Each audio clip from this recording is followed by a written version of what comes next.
1 Samuel, capítulo de número 1, e nós vamos ler a partir do versículo... Vamos ler o versículo 9 e o 10 e a gente vai lendo ao decorrer da mensagem. Amém? 1 Samuel, capítulo 1, versículo 9 e 10. Diz assim a palavra do Senhor. Então Ana se levantou, depois que comeram e beberam em Siló. E Eli, sacerdote, estava assentado numa cadeira junto a um pilar do templo do Senhor. Ela, pois, com amargura de alma, orou ao Senhor e chorou abundantemente. Vamos ler o 11 também. E fez um voto dizendo: Senhor dos exércitos, se benignamente atentares para a aflição da tua serva, e de mim te lembrares, e da tua serva não te esqueceres, mas a tua serva deres um filho homem, ao Senhor o darei todos os dias da sua vida, e sobre a sua cabeça não passará navalha. E você diz amém. Deus, em nome de Jesus, eu oro nesta manhã, que não seja eu, Samuel, pregando, mas que seja o Espírito Santo de Deus desvendando os mistérios da sua palavra, Senhor, aqui nessa manhã, em nome de Jesus, amém. Você pode ocupar seu assento dando glória a Deus? Queridos e amados irmãos, nós estamos tratando acerca da história que antevém a vida do profeta chamado Samuel.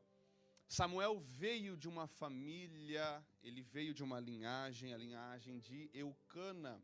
Eucana era um homem de bens do Antigo Testamento, e nós bem sabemos que um homem que tinha muitos bens naquele tempo poderia possuir esposas no plural. E isto é lei no Antigo Testamento, de que um homem só pode possuir mais de uma esposa no Antigo Testamento, tá bom? Pelo amor de Deus. No Antigo Testamento, um homem só poderia possuir mais de uma mulher se ele tivesse bens e propriedade de bens o suficientes para dar uma vida não somente estável, mas uma vida de abundância para estas esposas. Irmãos, eu quero aqui, só para você não achar, meu Deus, por que o povo do Antigo Testamento era assim? Simplesmente porque a Terra não tinha 8 bilhões de pessoas.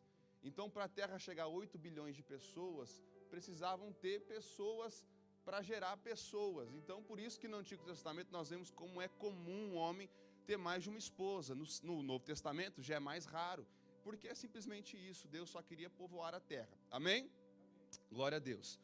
E nesse tempo nós não temos ainda Jerusalém estabilizada. O povo hebreu, sim, talvez podemos dizer sim, que possuía a terra prometida, mas não tinha ainda uma monarquia. Israel não vivia uma monarquia, não havia rei em Israel. Israel era liderada por juízes. Por que Deus ele demorou, na visão humana, para levantar um rei em Israel? Porque Deus queria usar juízes. Por que Deus queria usar juízes? Deus queria usar juízes porque Ele queria mostrar que a nação de Israel era diferente das demais. Enquanto muitas nações tinham reis, o rei de Israel era o rei dos reis e senhor dos senhores. E é por isso que nesse tempo não havia rei. Eucana, ele era casado com duas mulheres, que nós bem sabemos. Uma chamava-se Ana e a outra se chamava Penina. Uma se chamava Ana e uma se chamava Penina. A Bíblia nos diz que, no primeiro capítulo de 1 Samuel, de que Penina gerava filhos. Penina gerava filhos. Ana não gerava filhos. No Antigo Testamento era de grande, aliás, até hoje, na cultura judaica é de grande honra você casar com uma mulher que gera filhos, porque esta descendência vai carregar o nome do pai para sempre. Então, um homem mirava em casar com uma mulher para poder gerar filhos. Essa era a principal intenção do casamento no Antigo Testamento. Só que nós vemos aqui que Eucana, ele é casado com Ana, que não gera, mas Penina gera. Ana não gera, Penina gera. Ana não gera, Penina ela gera. Versículo 2, esse tinha duas mulheres, o nome de uma era Ana e de outra era Penina. Penina tinha filhos, porém Ana não os tinha. No versículo 3 do capítulo 1 de 1 Samuel, diz que eles subiam, pois, esse homem da sua cidade, de ano em ano, a adorar e a sacrificar ao Senhor dos Exércitos em Siló. Em Siló. Eles moravam em Ramatai Zomim. Esta região não era tão longe assim de Siló, mas você pode perguntar por que eles tinham que ir até Siló para adorar a Deus. Nesse tempo, Israel não tinha um templo próprio. Nesse tempo, Israel não tinha erguido um templo. Então, o templo ainda era caracterizado como tabernáculo. Pastor Samuel, o que é tabernáculo? Tabernáculo é um templo móvel, são tendas que você estabelece para ser como templo do Senhor, e assim que Israel tivesse que mudar de região, o templo ia junto, porque eram tendas, eram um tabernáculo. Em Siló estava o tabernáculo do Senhor naquele tempo. Aquele tabernáculo era cuidado pelo sacerdote, e era mantido pelo sacerdote Eli, juntamente com seus filhos Ofni e Finéias. Perceba que Eucana, todo ano, ele sobe a Siló para adorar a Deus. Todo ano, Eucana sobe a Siló para adorar a Deus. E ele levava consigo a sua família. Nós vemos aqui que Eucana, ele preza uma família que adora. Hoje é culto da família. Você tem prezado a sua família para adorar? Será que quando os teus filhos te olham, eles veem um adorador? Será que quando a sua esposa te olha, varão, ela vê um homem que adora? Será que quando o seu marido te vê, esposa, será que ele encontra uma mulher que adora? O Ezequiel adora, vocês estão vendo? Já está dando exemplo para a igreja. Irmãos, nós temos que dar um exemplo da nossa família de pessoas que adoram. O nosso principal chamado de vida é ter relacionamento com Deus. E como é que você tem relacionamento com Deus? Adorando a Ele. Importa a Deus ser adorado. Deus gosta de ser adorado. Deus tem prazer de ser adorado. E Jesus diz em João capítulo 4 que é chegada a hora em que o Pai procura os verdadeiros adoradores que o adoram em espírito e em verdade. Seja você uma pessoa que mostra para a sua família que você adora. Amém? Glória a Deus. Bendito é o nome do Senhor. Nós vamos chegar lá. Glória a Deus. Irmãos, toda vez que Eucana subia, e aquela renca de pessoas, ia ele, ia Ana, ia Penina, iam as crianças. Eucana levava a sua família para adorar. E quando alguém ia adorar ao tabernáculo, a pessoa oferecia um sacrifício, até porque não tem como você adorar quando você não tem nada para oferecer. Quando nós adoramos, a atitude de adorar é nós oferecermos algo. E talvez você olhe aqui hoje e diz assim: mas pastor Samuel, eu sou fraco, eu sou pecador, eu sou mentiroso, eu sou fofoqueiro, eu sou tudo isso, pastor Samuel. O que eu tenho para entregar para Deus se eu sou tudo isso? Romanos capítulo 12, Paulo não vai nos ensinar o que nós devemos entregar. Paulo diz que o nosso culto racional, a nossa adoração, o nosso sacrifício é um sacrifício vivo, santo e agradável a Deus. Paulo diz: apresentei os vossos corpos como sacrifício vivo, santo e agradável a Deus. No Antigo Testamento, Eucana sacrificava um animal, mas hoje a sua vida é um sacrifício para Deus. O seu andar é um sacrifício para Deus, o seu falar é uma adoração a Deus, o seu testemunho é um sacrifício a Deus, a sua renúncia é um sacrifício a Deus. Então talvez você veio aqui hoje, o pastor Túlio tirou aquela oferta, você disse: eu não trouxe $1 para ofertar. A sua vida hoje é uma oferta para Deus, a sua vida hoje é um sacrifício para Deus. Eucana, isso eu apliquei para nós, mas no tempo de Eucana era animal. Eucana, ele chega no tabernáculo para sacrificar, e segundo a lei levítica, isso é, as ordenanças que Israel recebeu para sacrifício, a melhor parte do sacrifício era a gordura. A melhor parte do sacrifício era a gordura. Essa gordura, ela era queimada para Deus, ou seja, a melhor parte do sacrifício, que era a gordura, era queimada para Deus. E depois da gordura ser queimada para Deus, Eucana, que era o sacerdote do lar, isso é o homem, o cabeça da casa, o pai da família, ele repartia porções para alimentar a sua família. Então, a gordura subia para Deus, e aí depois ele repartia pedaços para a sua família. Ou seja, a sua adoração pode alimentar você e a sua família. Alguém não pegou, por isso não deu glória, mas talvez você veio servir aqui hoje. O único da sua casa que veio adorar no culto da família foi você, mas a sua adoração tem sustentado a sua casa, seu casamento, os seus filhos. O que você entrega aqui hoje pode sustentar a tua casa. Eucana começa a repartir o seu sacrifício, mas nós temos um detalhe aqui que é para lá de interessante. Para lá de interessante. Olha o versículo 4. E sucedeu que no dia em que Eucana sacrificava, dava ele porções a Penina, sua mulher. Ele dava porções para Penina, sua mulher. E a todos os seus filhos e a todas as suas filhas. Porém, a Ana dava uma parte excelente. A Ana dava uma parte excelente, porque amava a Ana. Eucana, embora ele alimenta toda a sua família, ele usa de tal parcialidade para dar um pedaço melhor, uma parte melhor e maior para Ana comer, para Ana receber, porque ele amava a Ana. E aqui nós não vamos entrar em méritos ou deméritos se Eucana amava ou não a Penina. O texto não nos diz que ele odiava e nem que amava. Ele era casado com Penina. Mas o texto é claro ao dizer que a Ana ele amava. A Ana ele amava. Então ele dava uma parte excelente para Ana. Ele dava uma parte excelente para Ana.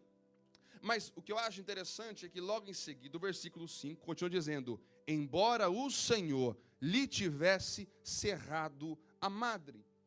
A Bíblia diz que Eucana dá a melhor parte para Ana porque ele ama ela, embora o Senhor fechou a sua madre. O que eu entendo aqui? Eucana não ama a Ana pelo que ela entrega. Eucana ama a Ana por quem ela é.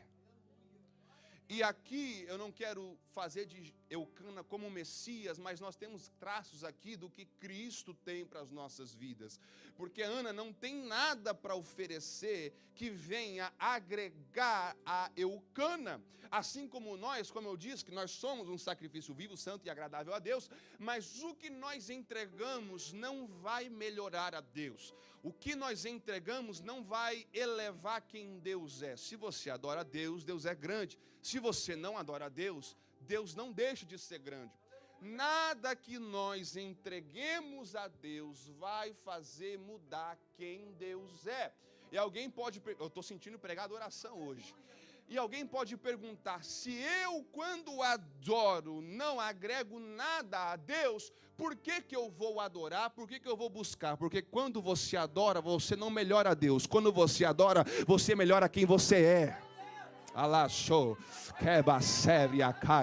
Eu vim pregar para alguém aqui que tem que entender que a adoração não vai mudar Deus sobre você. A adoração vai mudar você perante a Deus. Alguém já ouviu o texto bíblico, sem fé é impossível agradar a Deus? Quem já ouviu esse versículo? Sem fé é impossível agradar a Deus. O texto já diz, a fé não é para te agradar, a fé é para agradar a Deus. Ou seja, nós vamos usar a fé, porque nós vamos orar, porque vai acontecer, vai acontecer. Mas a fé na oração, na adoração, não é para te agradar, é para agradar a Deus. Então muitas vezes tem pessoas que se frustram na adoração, tem pessoas que se frustram na oração, porque dizem, eu estou tentando usar a fé, mas não está acontecendo, mas a fé não é para te agradar, a fé é para agradar a Deus. A fé é para agradar a Deus. Então nós temos que entender que às vezes quando nós depositamos a nossa fé, não vai acontecer do jeito que a gente quer, porque a fé não agrada a nós, a fé agrada a Deus. E com Ana estava acontecendo isso, porque de ano em ano ela subia com Eucana. De ano em ano ela era fiel ao seu marido e aos votos que ela com sua família tinha a Deus. Mas o filho não vinha. E alguém pode dizer, ela não merece um filho? Não sei. Ela era fiel a Deus, ela era fiel ao seu esposo. Mas por que ela não recebeu? Ou por que não recebeu antes? Porque não é porque usamos a nossa fé que Deus tem que completar aquilo que nós esperamos. Deus faz aquilo que nós precisamos. Deus nem sempre vai fazer aquilo que você quer, mas Deus sempre vai fazer aquilo que você precisa. Porque a fé não é para te agradar, a fé é para agradar a Deus. Glória a Deus, bendito o nome do Senhor. Como meu amigo Douglas disse, é uma bezetacil do céu para a sua vida. Amém? Vai doer, mas vai curar. Glória a Deus. Irmãos, uma parte excelente ia para Ana. E o versículo diz que o Senhor tinha cerrado a madre. Ou seja, Ana ela não nasceu estéril. O texto não diz que Ana nasceu estéril. O texto diz que Deus fechou a madre dela. Então Ana nem sempre foi estéril. Nem sempre Ana foi estéril, mas Deus fechou a madre dela. E aí tem vezes que a gente não compreende o que acontece na nossa vida, porque a gente busca, a gente ora, a gente adora, todo ano a gente sobe a Siló para adorar, e mesmo assim a madre é fechada. E mesmo assim as portas são fechadas. Não é verdade na nossa vida? Nem sempre nós estamos aqui e as portas estão abertas. Tem vezes que nós chegamos na casa do Senhor, nós adoramos, nós buscamos, e nós sorrimos para a pessoa que está do nosso lado, mas nós sabemos que lá em casa as portas estão fechadas. No trabalho as portas estão fechadas. Nos projetos as portas estão fechadas. E não é porque nós adoramos e nós buscamos que as portas sempre estarão abertas. E aqui é mais pesado ainda para a gente que é muito humanizada, é muito carnal. Porque o Senhor fechou a madre, não foi o diabo que fechou a madre. Não foi o diabo que fechou a madre, foi o Senhor que fechou a madre. Por que Deus permite às vezes a porta se fechar? Por que Deus permite o mal acontecer?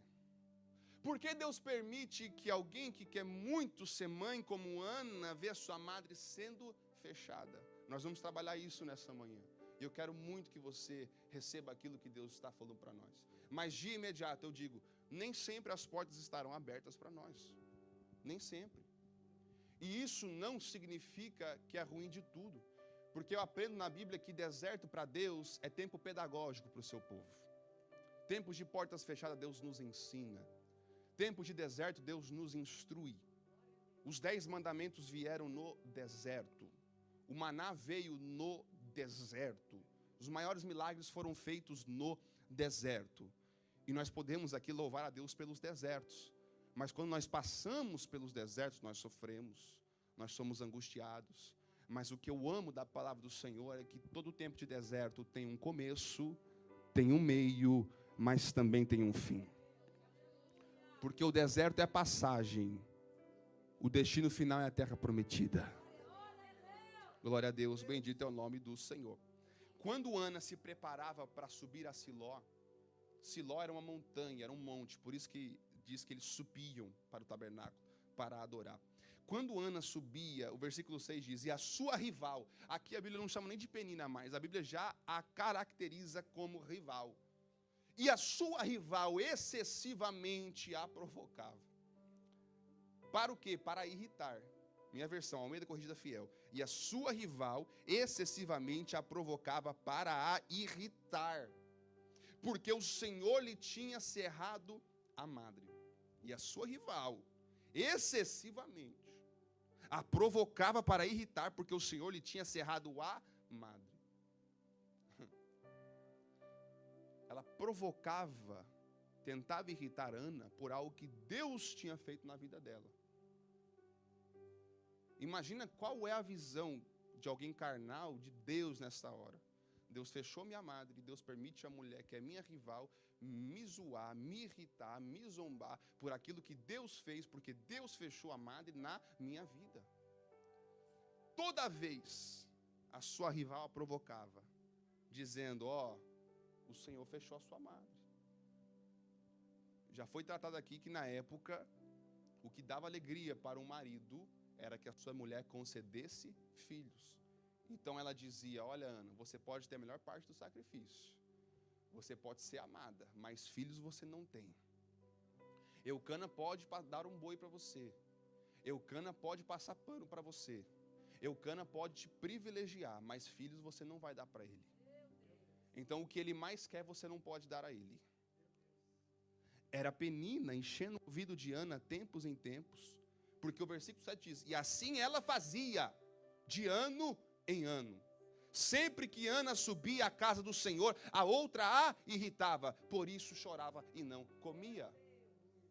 Você percebe aqui que Penina, ela por si só não precisava nem provocar, porque era só Ana olhar para o seu lado e ver, eu não tenho filhos, Penina tem abundância de filhos. Mas a Bíblia diz que no tempo de subir a Siló, Penina começava a irritar Ana. Nós vemos duas outras coisas aqui. Primeiro, Penina gostava de irritar Ana quando Ana ia adorar. Penina gostava de irritar a Ana quando ela ia adorar. Segundo, por que Penina gostava de irritar Ana quando ela ia adorar? Porque ela sabia que quando chegasse lá, Ana recebia mais que Penina. Então Penina queria preparar um ambiente onde Ana iria subir chorando e amargurada e sem comer, porque ela recebia a melhor parte. Ela recebia a melhor parte. Então Penina começava a preparar. Eucana chegava em casa, gente, chegou o dia anual de nós irmos adorar em Siló. E Penina começava, aí Ana, você não tem filho. Você vai subir lá, mas você vai pegar a melhor parte. Eucana te ama, Eucana vai dar o melhor pedaço para você, mas você não tem filho. E Penina está fazendo isso, não porque ela é superior, mas porque quando chega a hora do sacrifício, ela sente que ela perde para Ana. E sabe o que acontece? Eu entendo aqui não somente biblicamente, mas na nossa vida em geral. Tem pessoas que nos irritam, que nos zombam, porque elas queriam ocupar o lugar que nós ocupamos. Tem pessoas que vão querer paralisar a sua vida, porque elas queriam viver aquilo que você vive. Tem pessoas que vão querer zombar de você, porque elas queriam carregar aquilo que você carrega. E parece até uma injustiça, porque uma quer a coisa da outra. Penina olha para a sua vida e diz, eu tenho filhos. Eu sou fértil, eu posso gerar. Só que, como ela está com inveja daquilo que Ana recebe, parece que tudo que ela tem se resume a nada, porque ela diz, na hora do sacrifício eu não recebo mais que ela. E com Ana, não podemos dizer que é muito diferente, embora Ana não irritava a Penina, Ana recebia a melhor parte do sacrifício, mas aquilo não valia nada para ela, porque ela queria ter filhos. Então você vê que a uma querendo a outra, é a ansiedade de ter e o tédio de possuir, não é verdade? Tem coisa na nossa vida que a gente quer tanto. Irmão, mas a gente quer tanto. Nossa, eu quero tanto o meu carro, zero, financiado certinho. Eu quero tanto a minha casa própria. Eu quero tanto montar um apartamento, uma casa no Brasil. Eu quero tanto poder alavancar as minhas finanças. E eu quero tanto isso, coisas materiais. E aí quando a gente tem, se torna entediante. Porque aí a gente quis tanto. E quando a gente pega, a gente vê que não é tudo isso. É a ansiedade de querer, né? A ansiedade de ter e o tédio de possuir. Penina tem filhos, mas porque ela não tem o melhor sacrifício, aquilo ela esquece, eu quero o sacrifício. E Ana não tem filhos, mas como ela tem um sacrifício, ela nem ignora o sacrifício, ela só olha porque ela não tem filhos. E por que eu digo isso, irmãos? Porque Ana, ela continuava chorando. Porque Eucana vai até Ana, ao versículo 8. Então Eucana, seu marido, lhe disse, Ana, por que choras? Por que não comes? Por quê? Penina, irmão, isso aqui é terrível. Penina, ela provocava Ana de uma forma que Ana ficava tão amargurada que não comia. Ou seja, na hora do sacrifício, Ana queria comer? Não, porque ela estava amargurada. Ou seja, Penina estava conseguindo o que queria. Penina viu, se eu não vou receber a melhor parte, que ela não coma. E de tanto Penina amargurar, isso aqui eu não vejo ninguém falando, de tanto Penina irritar a Ana, a única coisa que Ana talvez poderia ganhar fisicamente, né, porque Eucana amava mais ela, mas de falar, olha Penina, eu tenho melhor que você. Penina conseguia evitar a Ana, porque chegava no sacrifício, Eucana, não quero comer, estou amargurada. Eucana, não quero comer, eu estou triste. E Eucana pergunta, Ana, por que você chora? Por que não comes? E por que está mal o teu coração? Eucana está dizendo, a melhor parte é sua. Eu te amo e eu quero dar a melhor parte para você, mas você não quer receber, Ana. Aí Eucana aqui já falha um pouquinho, porque Eucana diz, não te sou eu melhor que 10 filhos? Aí é síndrome de protagonista, né? Não sou eu melhor que 10 filhos. Mas sabe o que eu entendo aqui? Eucana até vê que Ana está mal. Eucana vê, olha, a melhor parte para você, você não quer comer. Penina está conseguindo o que quer deixar Ana ainda mais amargurada, sem a melhor parte do sacrifício. Mas quando Eucana diz, não sou eu melhor do que 10 filhos, sabe o que eu entendo aqui? Eu entendo aqui que só vai entender a totalidade do seu problema, muitas vezes, quem consegue resolver o seu problema. Quem não consegue resolver o seu problema, quem não consegue sentir a sua dor, não vai conseguir compreender aquilo que você sente. É por isso que, embora nós como cristãos precisamos dar um abraço amigo, um ombro amigo, quando alguém se parte, eu me sinto mal até de dizer meus sentimentos, porque nem os meus sentimentos vão se equiparar aos sentimentos dele. Então eu falo meus sentimentos, mas eu realmente não sinto muito, não é porque eu não estou triste, mas porque essa pessoa sente muito mais que eu. Então seria até algo egocêntrico eu dizer eu sinto muito, porque eu não sinto tudo isso. Não sou eu que vou ficar noites chorando pela perda de alguém.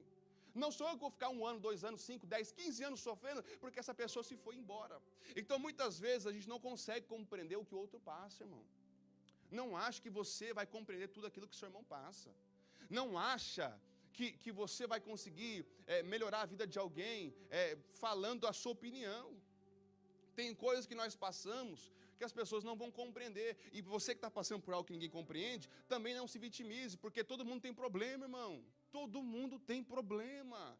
O problema de Penina é que ela não tinha a maior parte do sacrifício. O problema de Ana é que ela não tinha filhos. Todo mundo tem algum tipo de problema. Todo mundo tem pedra no sapato, todo mundo tem espinho na carne. Então não ache que você vindo aqui, eu sou o único, eu estou ruim, eu estou passando por dificuldades. Irmãos, todos nós passamos por dificuldades. Mas o que muda a nossa história é saber que nós servimos a um Deus que é resolvedor de problemas. Que Deus muda histórias.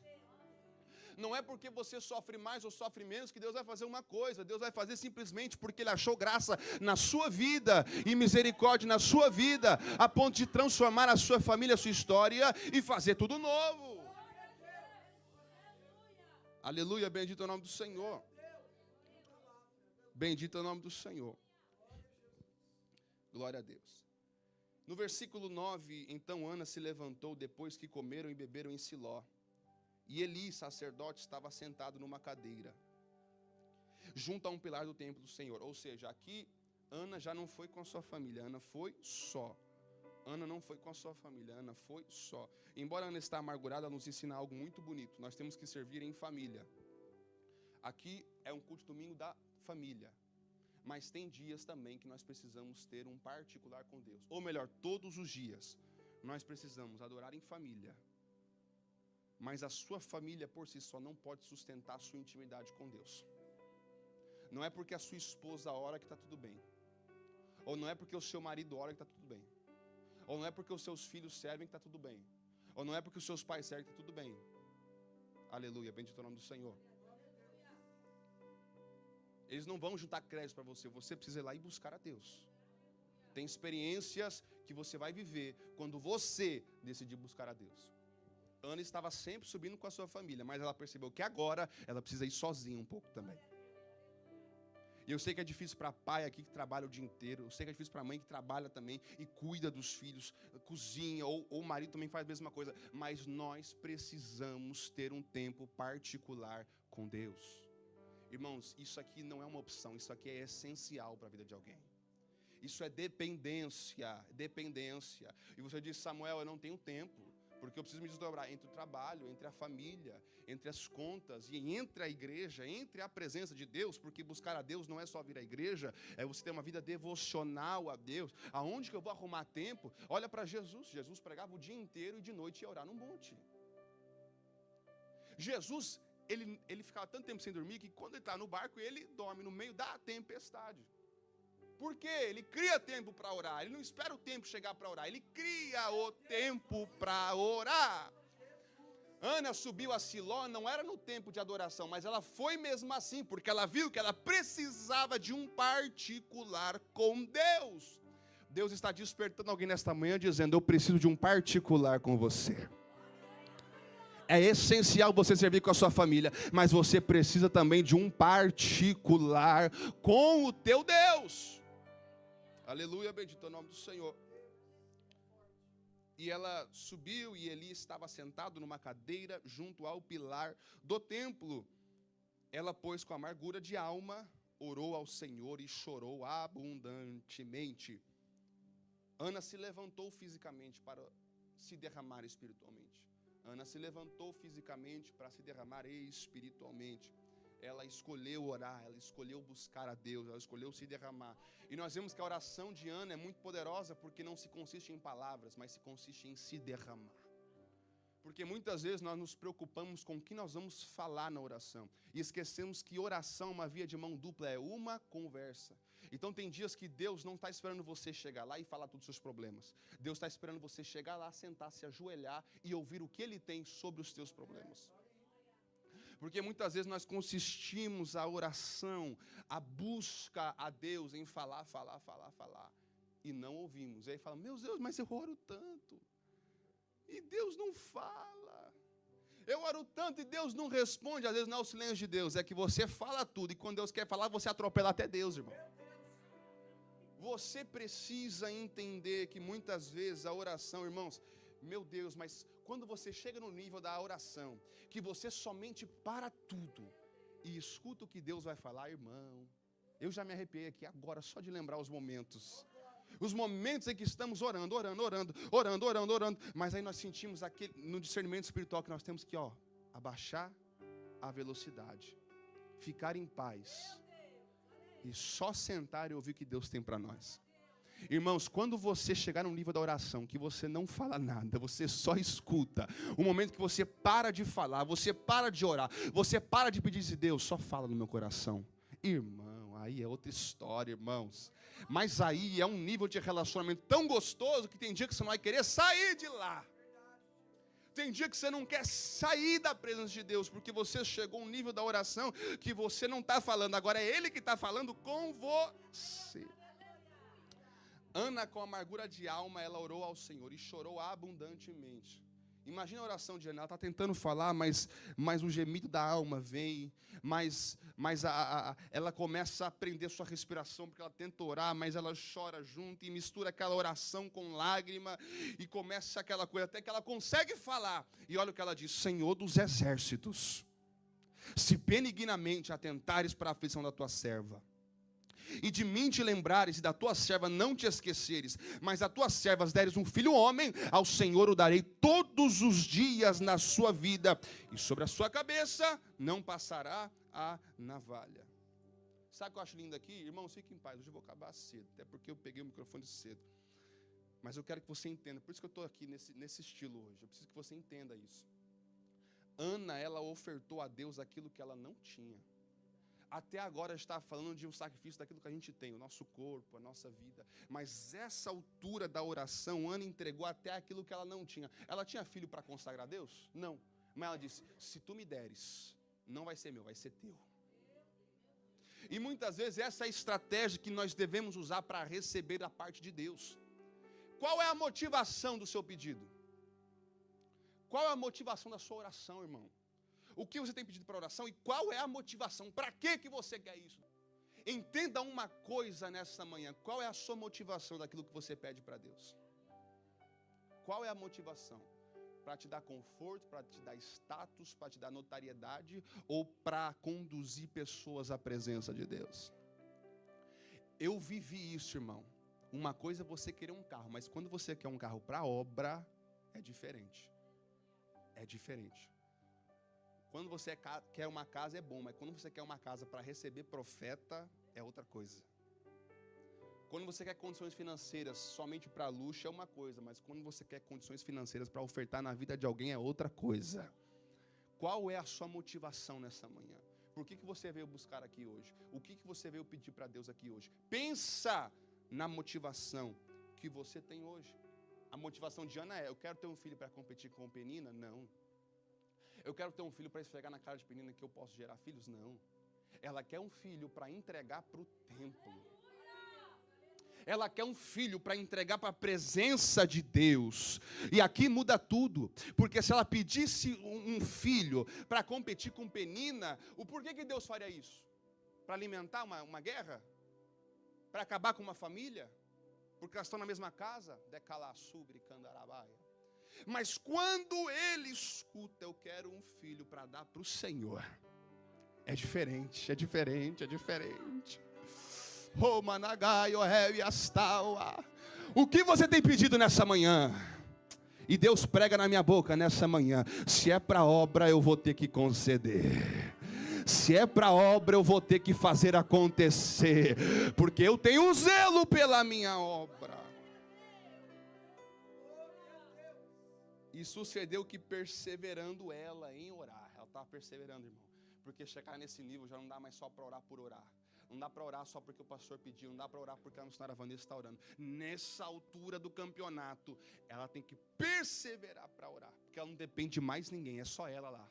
Não tem Eucana, não tem Penina, não tem as crianças. Até Eli está lá, mas está escondidinho olhando para ela está sozinha. Então ali, se ela não orar, ninguém ora por ela. Se ela não se derramar, ninguém se derrama por ela. E pode dizer uma coisa: vai chegar um momento da sua vida, que é hoje, que ninguém pode fazer por você aquilo que você tem que fazer para Deus. Aleluia. E ela perseverou, e ela orou perante ao Senhor, e Eli observou a sua boca. Perceba que a Bíblia não diz que ele prestou atenção na oração, ele olhou para a boca. Eli observou a sua boca. Eli não observou a oração, Eli observou a boca. Versículo 13. Porque Ana no seu coração falava, mas só se moviam os seus lábios, então não ouvia a sua voz. Ou seja, ela estava orando. Mas lembra que eu disse que ela estava tão angustiada, ela estava derramando tanto coração, que nem as palavras saíam da boca dela. Imagina que talvez até o voto foi no coração, não foi pela boca, porque ela não conseguia falar. A Bíblia diz que Eli olhava para Ana e a boca se mexia só, mas não saía nada. Provavelmente trêmula, cheia de lágrimas, o rosto inchado, vermelho, roxo, de tanto chorar. Naquele breu que era o tabernáculo, e ela orando, orando. Ali ela poderia estar no pátio por ser mulher, então não era tão escuro assim, mas é um lugar reservado. E ela está orando e buscando a Deus, e Eli olha para a boca. Eli aqui eu posso talvez classificar ele como profissional da oração.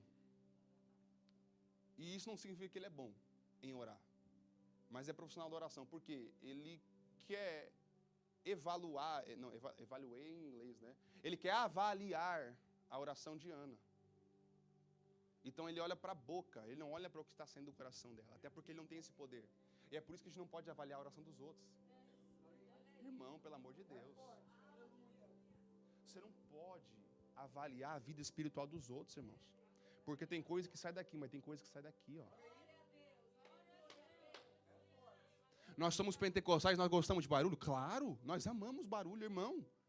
A Bíblia diz tanto sobre clamar, gritar em voz alta, mas tem dia que você diz assim: meu Deus, aquele irmão não dá um glória, aquele irmão não levanta a mão, mas o coração dele está focado aqui, ó. E é por isso que, embora às vezes é triste, porque a gente quer que as pessoas se envolvam na adoração, nem sempre a melhor adoração vai sair pelos lábios, mas do coração.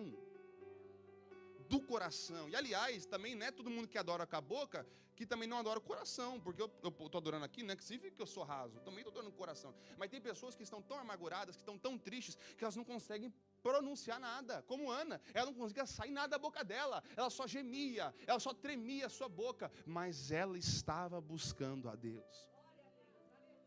E Eli era observador de oração, porque ele olha para Ana chorando, amargurada, trêmula, e ao invés de se preocupar, que talvez pode estar acontecendo alguma coisa, ele acha que ela está bêbada. Ele acha que ela está embriagada. Olha o que Eli vai falar para Ana: até quando estarás tu embriagada? Aparta-te do teu vinho. Ele não pergunta se ela bebeu, ele diz: até quando você vai continuar bêbada? Até quando você vai continuar louca, minha filha? Aparta-te do teu vinho, porque esse lugar é pecado você vir embriagada. E realmente é. Mas ela não estava embriagada. Está vendo o que acontece? Quando tem pessoas que só observam. Irmão, se você observar alguém assim, só pega suas coisas e vai orar também. Ué, a gente não precisa ficar avaliando a adoração dos outros. Quem adora melhor, quem ora melhor, quem prega melhor, quem canta melhor. que Deus está esperando é você pegar suas coisas e fazer o mesmo. Vai adorar. Vai orar. Vai clamar. Vai interceder. Ana respondeu: não, Senhor meu, eu sou uma mulher atribulada de espírito. Nem vinho, nem bebida forte eu tenho bebido. Porém tenho derramado, da gala súbria. Eu tenho derramado a minha alma perante o Senhor. Eu tenho derramado a minha alma perante o Senhor. Não tenhas, pois, a tua serva por filha de Belial, ou seja, endemoniada. Porque da multidão dos meus cuidados, do meu desgosto, tenho falado até agora. Oh, aleluia. Ela está dizendo: olha, eu estou assim porque a minha alma já está derramada perante o Senhor. Eu já saí da fase física. Eu estou na fase espiritual. Agora, o que eu estou fazendo agora já não é mais para o mundo físico. Eu estou conectado no mundo espiritual. Então, se às vezes alguém quiser criticar a sua adoração porque você mexe demais, porque você grita demais, porque você treme demais, e diz assim: eu não estou no nível físico, já estou no nível espiritual. Eu estou em outro nível. Eu posso te dar uma chave, posso dar um mistério da palavra nessa manhã para você? Não desça no nível de Penina, suba o monte para adorar. Ei, isso aqui é para você anotar no seu status, irmão. Eu vou repetir para ver se você dá glória. Não desça no nível de Penina, suba ao monte para adorar. Você vai chegar em outro nível de adoração, meu irmão. Você vai chegar em outro nível de oração, minha irmã. Porque você não está descendo o nível da rivalidade. Você não quer rivalizar com ninguém. Você quer se encontrar perante a Deus e saber quem você é perante a Ele. Aleluia! Então não desce no nível de Penina. Sobe até Siló para adorar. Sobe o monte para adorar. Sobe para o tabernáculo para adorar. E Eli está ali. Sabe por que Eli critica Ana? Porque ele já perdeu até a casa dele, irmão. Os filhos dele estavam numa safadeza total no tabernáculo, Ofni e Finéias. Era uma bagunça total no tabernáculo. Eles roubavam do sacrifício, irmãos, eles roubavam do sacrifício. Eles roubavam do sacrifício das pessoas. Então um pai como esse que não conseguiu manusear os seus filhos está perdido. Ele estava perdido, ele já estava batendo sua carteirinha no tabernáculo. Por isso que ele não identifica o que Ana está fazendo. E aí isso acontece. Quando alguém está acostumado a só vir para a igreja e não adorar, a pessoa consegue criticar tudo, mas não ajudar em nada. Eita, glória. Eu vou dar glória para ver se alguém... Irmãos, quando chega no momento da sua vida que você chega na igreja e só tem críticas, é porque você está frequentando 4 paredes. 4 paredes. E eu não estou dizendo que a igreja não tem que crescer e melhorar, mas o que eu estou dizendo é que tem pessoas que só têm pontos negativos da obra de Deus. Por que você não ajuda a fazer algo positivo, então? Eu falei aqui no começo, não é verdade? Só reclama de dízimo e oferta quem não dizime e quem não oferta. Eu nunca vi um ofertante dizimista reclamar que dizime e que oferta. Nunca. Irmão, sabe o que é nunca? Eu nunca vi alguém que dizima e oferta e não ter bênção para contar. Eu nunca vi. Eu tenho quase 22 anos de crente. Desde que eu nasci eu sou crente. E eu nunca vi um ofertante, um dizimista reclamar. Agora, quem não dizime e quem não oferta, irmão do céu. Para que tem que dizimar? Para que tem que ofertar? Vamos melhorar. Para que tem que vir para a igreja no sábado e no domingo? Eu não posso vir só no domingo? Eu não posso vir só no sábado? Por que eu tenho que ajudar no grupo? Por que eu tenho que ajudar na intercessão? Por que eu tenho que ajudar na oração? Por que eu tenho que jejuar com a igreja? Por que eu preciso vir para o ensaio? Irmão, quando chega nesse ponto, é porque só está fisicamente presente, mas espiritualmente está em outro lugar. Agora a Ana está se derramando a ponto que ela não quer saber o que estão achando dela. Ela não quer saber se está bonita adorando. Ela não quer saber se está bonita para a mídia da igreja. Ela não quer saber se está bonita para a live. Ela só quer se derramar, ela só quer adorar. Ela só quer se entregar a Deus e dizer: Deus, a minha alma é derramada para ti. Quem derrama a alma não se importa com voto. Quem derrama a alma não se importa com vídeo. Quem derrama a alma não se importa com vestido. Quem derrama a alma não se importa com terno. Quem derrama a alma só quer adorar, só quer adorar, só quer adorar, só quer se derramar a Deus. Será que tem alguém que entrou nessa manhã para adorar, para derramar a sua alma? Ana estava assim, Ana, eu só quero derramar.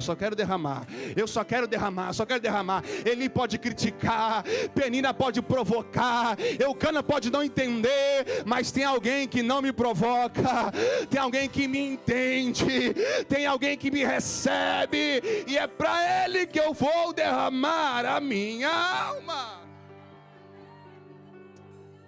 Ei, não desista, derrama a sua alma nessa manhã. Ei, não abandona o barco, derrama a sua alma nessa manhã.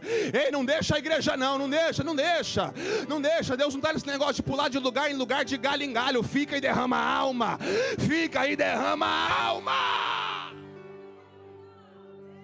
Até porque Ana, poucos momentos antes, ela estava no mesmo templo, chorando e amargurada. E ela não trocou de igreja para ver se resolvia alguma coisa. Ela foi para o mesmo tabernáculo, ela foi para o mesmo monte, porque o Deus não muda, Deus é o mesmo. E ela derrama a alma. Para derramar a alma, você não precisa de um pastor bem sucedido. Para derramar a alma, você não precisa de uma boa liderança. Para derramar a alma, você não precisa ser nada. Você só precisa rasgar o seu coração. Então, nesse lugar, você vai derramar a sua alma e você vai encontrar o teu Deus. Não são os olhos de Eli que vai dar o crescimento para Ana, são os olhos de Deus, irmão. Não são os olhos de Eli, são os olhos de Deus. E sabe o que eu acho lindo da Bíblia? Eu já estou começando a encerrar. Estou perto de encerrar demais aqui. Mas a Bíblia diz: tudo que você planta, você colhe. Não é só a Bíblia, mas a lei da vida é assim: tudo que você planta, você colhe. Se eu plantar maçã, eu colho maçã. Se eu plantar pera, eu colho pera. Se eu plantar coisas boas, eu vou colher coisas boas. Se eu plantar coisas ruins, eu vou colher coisas ruins. Mas tem uma coisa: que se você planta, você não colhe o que você plantou. Tem uma coisa nesse mundo que se você plantar, você não colhe igual. Salmo 126, verso 5: aqueles que semeiam com lágrimas, colherão com alegria. Tem uma coisa que vai mudar a sua história: é semear com lágrimas. Se você plantar fofoca, você colhe fofoca. Se você plantar mentira, você colhe mentira. Mas se você plantar lágrimas, se você derramar a sua alma, se você chorar ao seu Deus, você não colhe tristeza, você colhe alegria. Só quem quer alegria nessa manhã. Só quem quer alegria nessa manhã. Você pode dizer: pastor Samuel, eu estou chorando a semana toda. Eu choro de noite, eu choro de dia, eu choro de tarde, eu sofro, eu estou triste, eu estou amargurado. Mas aquilo que você está regando a terra, vai nascer coisas boas, vai nascer felicidade, vai nascer alegria, vai nascer paz. Porque quem semeia com lágrima, colherá com alegria. Só quem quer colher com alegria, diga glória a Deus.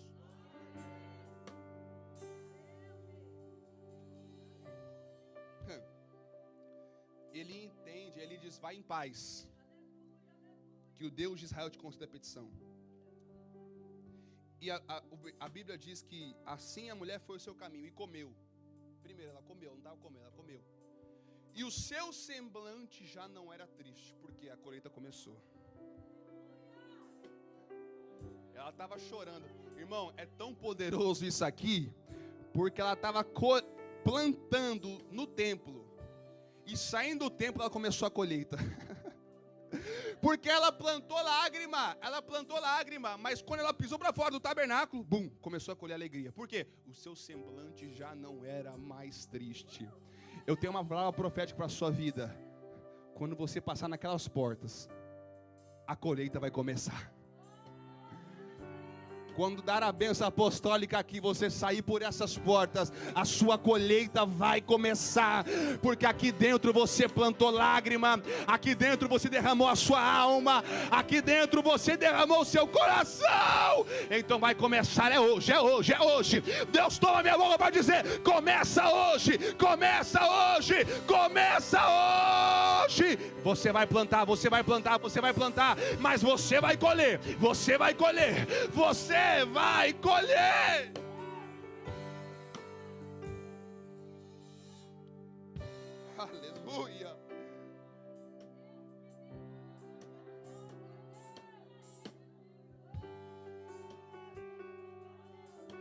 Por que Deus cerrou a madre de Ana? Lembra dessa pergunta? Por que Deus cerrou a madre de Ana? Ela não queria um filho? Ela não era fiel? Por que Deus cerrou a madre de Ana? Por acaso nosso Deus é um Deus mau? Por acaso importa para Deus nos ver tristes? Então por que Ele fechou a madre de Ana? Ela não nasceu com isso, Deus fechou. Porque Ana queria um filho, Deus queria um profeta. E não dá para vir um profeta sem lágrimas antes. Sabe o que Deus está dizendo? Você quer uma coisa, mas eu quero além. Então para esse além vir, precisa vir debaixo de oração. Será que se Ana não fosse estéril, ela estaria no tabernáculo em dia improvável para adorar e orar? Será que ela estaria lá? Será que ela estaria lá? Mas porque a madre estava fechada, ela foi. Eu sinto a presença de Deus aqui. Sabe o que Deus está dizendo para alguém aqui? Eu fechei porta, para a porta desse lugar se abrir para você. Você adorou, você buscou, porque a porta estava fechada, mas porque você orou, porque você buscou, porque você adorou, eu abro a madre, eu abro a porta, eu abro a madre, eu abro a porta. Quem recebe, quem recebe, quem recebe, quem recebe, as portas vão se abrir, as portas vão se abrir. Essa semana é semana de porta aberta, é semana de porta aberta, é semana de porta aberta. Meu Deus, esse projeto tem que vir debaixo de oração. Deus não deixou acontecer porque precisa vir debaixo de oração. Deus não deixou crescer porque precisa vir debaixo de oração. Deus não abriu as portas porque tem que vir debaixo de oração. Tem que vir suado, tem que vir com lágrima, tem que vir com clamor. O parto é sangrento. Já viu um parto que não tem sangue? Alguém já viu? Alguém que já me viu, me fala se já teve um parto que não teve sangue. Por quê? Para você gerar algo poderoso na presença de Deus, precisa sangrar. Oh, calabassuri candarabaia. Precisa vir lágrima. Precisa vir lágrima. E Deus está dizendo para alguém nessa manhã: você está sangrando porque está vindo algo novo. Você está sangrando porque está vindo algo novo. Começo dos anos 2000. Missionária Luciana e pastor Alberto entram na nação chamada Estados Unidos da América. Recém-casado, com gana de fazer a obra de Deus. O sonho da missionária Luciana era ter um filho. E do pastor Alberto também era ter um filho. A missionária Luciana ora, com o pastor Alberto tentam, mas não engravida. Mas não gera. Missionária Luciana começou a fazer exames e acompanhamento médico para gerar. E o médico começou a acompanhar, mas cada vez que ela ia para o hospital, a chance de ela gerar diminuía em porcentagem. Até um dia que em uma consulta, a missionária Luciana e o pastor Alberto entraram no hospital. E o médico deu o laudo. Luciana, você tem 0% de chance de gerar. Você é estéril. Hoje você assume a sua esterilidade. Quando ela compartilha essa mensagem para o pastor Alberto, que é o marido dela, ele diz: glória a Deus. E a missionária Luciana, quase agarrando no pescoço dele, diz assim: por que você diz glória a Deus? É o nosso sonho ter um filho. Por que você diz glória a Deus? Sabe o que o pastor Alberto diz? Se o médico te dá 50% de chance, você vai acreditar nos 50%. Se o médico te dá 10% de chance, você vai acreditar nos 10%. Se o médico te dá 1%, Luciana, você vai acreditar no 1%. Mas agora que não tem mais chance, é 100% Deus. Oh, calabassura, calabadagaia. Agora que o médico diz não tem jeito, Deus diz: agora eu tenho espaço para trabalhar. E depois de poucos meses, nasceu um, igual da Bíblia, Samuel, que é esse que vos fala, 22 anos depois, para pregar para você e dizer que Deus ainda faz milagre. É 100% Deus na sua casa, é 100% Deus na sua família, é 100% Deus no seu ministério, é 100% Deus nos teus projetos. Quando o homem diz não tem jeito, Deus aparece, porque tem espaço para trabalhar. Se coloque sobre os seus pés, eu quero orar pela sua vida. Dorace é calamandagaia. Urabacalacébia. Uramagandarakai. Perdoa, irmãos, queria acabar mais cedo hoje, mas Deus está fazendo algo poderoso aqui nesse lugar. Samuel, ouvi de Deus. Samuel, nome de Deus. Samuel, descendente de Deus. Olha que nome poderoso. Por quê? Tudo isso porque alguém chorou para ele chegar. Tudo isso porque alguém sangrou para ele chegar. Tudo isso porque alguém sofreu para ele chegar. O espírito da profecia está nesse lugar. Oh, calavachorabagaia. O espírito da profecia está nesse lugar. Quem é espiritual contempla. Serva minha, eu te visito nesta manhã. Talvez você se decepcionou com a minha presença, mas como eu não te decepciono, eu escolhi a mensagem, eu escolhi o pregador, eu escolhi o profeta, porque o que eu quero gerar dentro de você precisa vir com lágrimas. Tu sabes que é você, filha, com quem eu estou falando. Tu sabes que é com você, filha, com quem eu estou falando.